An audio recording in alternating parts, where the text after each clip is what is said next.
Olá, queridos amigos, sejam bem-vindos, bem-vindas ao estudo do livro Voltei comigo, André Luiz Querini Vilar. Agradeço à TV A Caminho da Luz e ao Centro Espírita Perdão, Amor e Caridade, o CEPAC, pela oportunidade que estão me dando de estar estudando esta obra.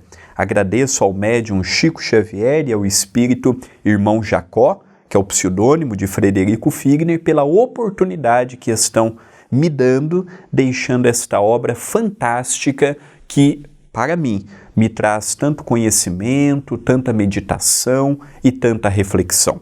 Agradeço a todos que têm me acompanhado, a todos que têm acompanhado a TV A Caminho da Luz, o CEPAC, que têm divulgado o nosso humilde trabalho, lembrando que eu não sou professor de espiritismo, não sou professor de nada e para ninguém, sou um irmão em luta consigo mesmo, procurando a corrigenda, procurando melhorar a cada dia, mas com muitas lutas ainda a serem vencidas. E eu agradeço pela oportunidade que estou tendo, que tem me mostrado uma realidade até então desconhecida. Hoje, dando continuidade no capítulo 13, veremos observações na crosta. E o Espírito Amigo nos diz: na volta, não se verificaram as peripécias da ida. Ao nos afastarmos mais extensamente do parque e achando-me amparado pelos companheiros que me ofereciam braços acolhedores, entregamo-nos à volitação plena.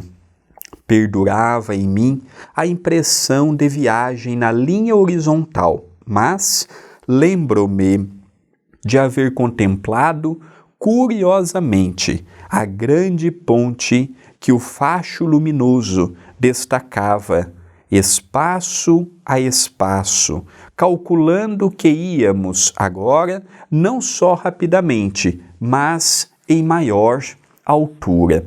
Então percebemos que na ida, como vimos no vídeo passado, ele sentiu aquela interferência do seu próprio pensamento. Então, quando ele chegou no Rio de Janeiro, ele trouxe a revivescência dos seus últimos dias aqui na Terra, as dores que ele tinha no corpo, os seus problemas, e aquilo alojou de tal forma que o seu perispírito sentia as mesmas dores que ele sentia quando estava ligado ao corpo físico. E ele fez o trabalho inverso. Ele começou a pensar positivo e se livrou daquele tipo de pensamento que ele estava alimentando.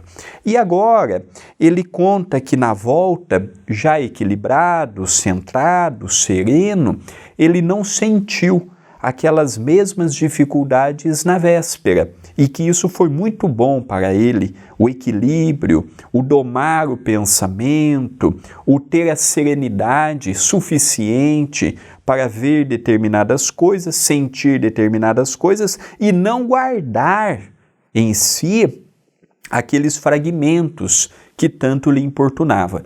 Ele também conta a respeito da ponte, que já vimos em itens, capítulos anteriores. Até convido quem está me assistindo pela primeira vez, vá aqui no canal mesmo, na playlist do estudo do livro Voltei, e assista desde o prefácio. Este é um livro sequencial, um capítulo tem a ver com o outro, um item tem a ver com o outro, é uma continuidade natural. Então eu convido a todos a não ficar, se está me assistindo, a continuar e acompanhar também os outros para podermos ver a evolução, o crescimento do espírito no plano espiritual. Então ele foi narrando que à volta ele já estava volitando, era uma velocidade para se era algo extraordinário, já que ele não estava tão acostumado, eram as primeiras vezes que ele estava por si só utilizando a volitação e tudo isso lhe chamou a atenção. Continua. Guilom, robustecido e bem-humorado, aconselhou-me estabelecer paralelo entre o veículo que usávamos ali e o pesado corpo de carne que abandonáramos ao solo terrestre, e porque alçássemos a estação de destino, em minutos breves, afirmou-me que se há rotas aéreas para os pássaros metálicos da aviação planetária, há rotas espirituais definidas que favorecem a instantânea condução de entidades menos chumbadas às sensações da vida física. Então, da mesma forma que temos as rotas que os aviões seguem, não há estrada no céu, mas há toda uma estrada em que eles seguem pela latitude, longitude, pela posição em que eles estão, há toda uma ciência por detrás da aviação. Ele também diz, no caso Guilom Ribeiro, lembrando que Guilom Ribeiro foi um dos tradutores que a FEB utilizou para traduzir as obras de Allan Kardec, era poliglota, um homem muito culto, foi dirigente também da Federação Espírita Brasileira, foi assessor do senador Rui Barbosa. Então nós percebemos que Guilom Ribeiro foi um homem extraordinário, foi um homem valoroso na sua época, e a qual Frederico Figner tinha um carinho e uma confiança imensa por ele. E ele, ao levar Frederico Figner neste passeio, sair um pouco daquela colônia em que eles estavam, chamou a atenção dele que os espíritos não volitavam a esmo, não. Eles tinham toda uma rota em que eles seguiam, em que eles caminhavam, mesmo que ao olhar não houvesse aquela estrada como um carro, por exemplo, conduz. Por isso que ele fez esse paralelo do comparativo da volitação com a aviação. Fez esse paralelo que vale a pena nós referirmos. No livro Nosso Lar, é perguntado por André Luiz por que os moradores de lá não volitavam. E foi dito que o governador suspendeu a volitação porque a maioria das pessoas que lá estavam não tinham condições para tal. E para não magoar alguns e privilegiar a outros, lá dentro de Nosso Lar, eles tinham a necessidade de caminhar mesmo ou de usar os transportes públicos, como o caso do aerobus. Então nós vemos o quanto que a espiritualidade também pensa no bem comum. Continua o espírito amigo. Reparei que não atingimos a cidade. Quais foguetes verticalmente derramados do céu, e sim com a naturalidade de alguém que descesse uma escada de vastíssimos degraus, perfeitamente disfarçados uns dos outros. Pousando no chão, senti estranha diferença. O contato com a terra semelhava-se ao de um magnete, e que me obrigou a concluir que a volitação só é possível com facilidade na crosta do mundo, aos espíritos mais evolvidos e adestrados na movimentação de certas forças fluídicas. Tem pessoas que pensam assim: quando eu desencarnar, eu vou volitar. Eu vou sair daqui, eu vou acolá e vou fazer, vou desfazer, e no mundo espiritual eu vou pensar, e os espíritos vão captar o meu pensamento. Olha, não estou dizendo que não seja verdade, mas precisamos ver sempre com prudência, com cautela, porque a vida no mundo espiritual, ela segue uma ordem natural. Se eu não tenho perseverança aqui, não é simplesmente porque eu morri e pensei que eu já vou sair volitando como se eu fosse um balão. Não é assim que funciona. Todas as pessoas têm condições para volitar? Não. Todas as pessoas têm condições para conversar por telepatia? Não. Da mesma forma que eu pergunto, todos aqui conseguem falar outros idiomas? Nem todos. Tem pessoas que têm um bloqueio, tem pessoas que têm uma dificuldade no aprendizado, tem pessoas que não têm a perseverança necessária. Possibilidade, na teoria, todo mundo tem. Mas quando nós vamos para a prática, procurando trazer aquelas informações para a nossa realidade, o que nós percebemos? Que não é tão simples assim quanto nós imaginamos. Não é tão simples assim. Então ele foi vendo, ele descreve que não é igual um foguete, vai para lá, sobe, desce. Conforme ele ia descendo, é como se ele estivesse descendo os degraus de uma imensa escada. Ouvindo, não é tão fácil de compreender. Parece lúdico demais, fora da nossa realidade, porque não vimos, não presenciamos, não tivemos contato. Mas os espíritos vão nos mostrando que é mais natural do que imaginamos. Continua. Comentou Schutel as surpresas dos primeiros dias do homem desencarnado na vida extracorpórea, alegando que os decênios transcorridos no corpo carnal imprimem hábitos que efetivamente passam a constituir uma segunda natureza para a individualidade. Então, Caibar Schutel, como já falamos em vídeos anteriores, foi aqui da cidade de Matão, um extraordinário exemplo de perseverança, de amor, de renúncia pelo Espiritismo, um grande bandeirante da mensagem espírita que tivemos aqui no estado de São Paulo. E ele conta a Frederico Figner as experiências que ele passou também nos primeiros dias em que ele se viu sem o corpo físico. Para quem se prepara para a vida no mundo espiritual, a diferença é brutal. A diferença é imensa. Para quem se prepara para desencarnar bem, fazendo o bem, enquanto está encarnado, a vida é muito mais leve do que quando estamos no corpo físico. O corpo limita, a dimensão limita, a família limita, os problemas limitam.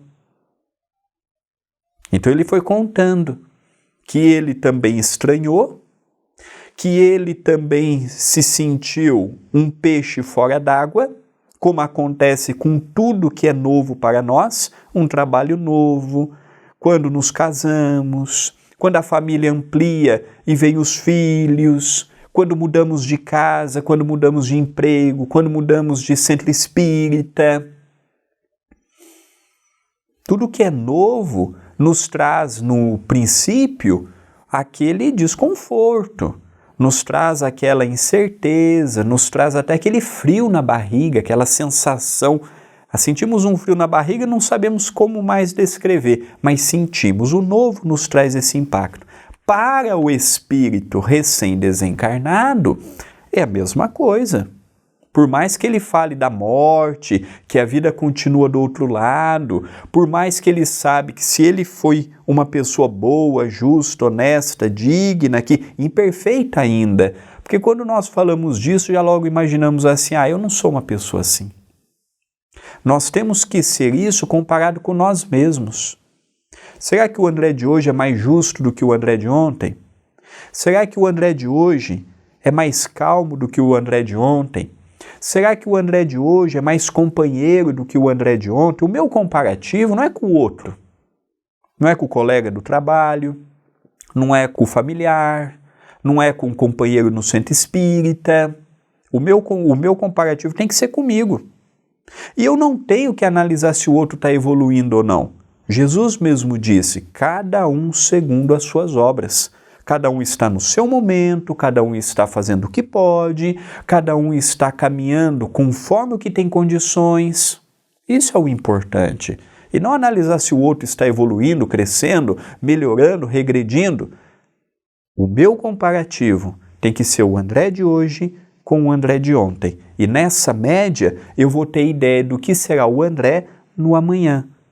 Isso é importante de nós fazermos. Será que o André está evoluindo? Será que o André está estacionado? Será que o André não tem algumas matérias que ele está dando murro em ponta de faca? Aí entra o autoconhecimento. Como é importante pararmos alguns minutos do nosso dia, da nossa semana e fazermos uma análise. Da mesma forma que a gente leva um carro para revisão, tem um checklist, vamos ver farol, vamos ver lanterna, vamos ver o óleo disso, o óleo daquilo, vamos ver se o carro está com isso ou está com aquilo.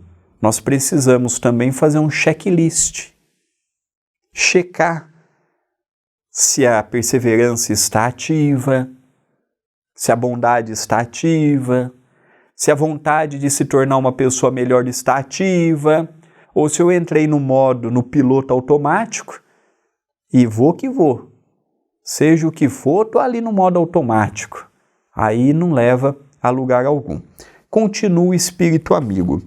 Quando considerei a possibilidade de nos materializarmos em plena avenida para dar testemunho da sobrevivência, riu-se Guilom, discreto, e afiançou que, se tal cometimento fosse provável, a perturbação alcançaria muita gente, de vez que o próprio clarão revelador da crença, para demonstrar-se benéfico, há de penetrar gradualmente o templo interno, de que cada um, acentuando que por isso mesmo concede o Senhor suficientes recursos à mente encarnada para aproveitar-lhe as bênçãos na renovação e iluminação de si mesma. O progresso espiritual será sempre gradativo, sem violência e sem alarme. Bonita essa definição, não é? Ele teve vontade de se materializar, para que as pessoas vissem que a vida continuava em plena avenida.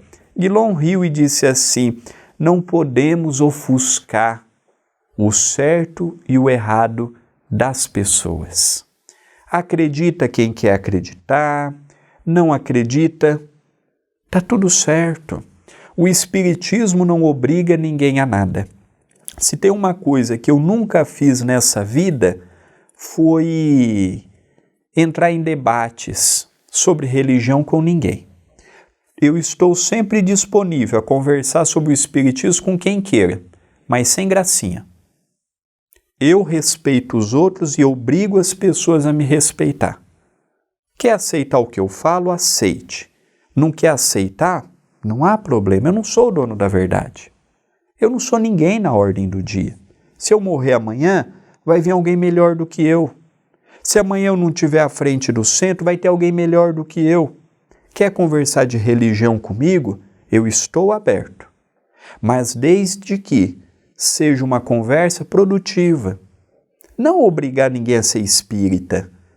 Não obrigar ninguém a pensar como eu penso. Não obrigar ninguém a mudar sua religião. Não.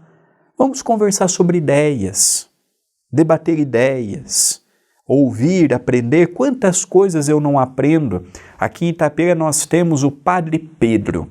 Ele é um bispo da Igreja Católica Apostólica Brasileira. Fica no bairro Estorlupe. E de quando em quando ele vem almoçar conosco no Núcleo Chico Xavier. Nós sentamos e falamos de religião. Quantas coisas e interpretações eu não aprendo com ele, de visões que ele tem da Bíblia. Quantas coisas ele não conversa comigo, principalmente com meu pai, sobre reencarnação, mediunidade. Então, nós podemos conviver respeitosamente. Religião é um rótulo. Eu não tenho que obrigar as pessoas a crer na imortalidade da alma, a crer na reencarnação, a crer nos fenômenos mediúnicos.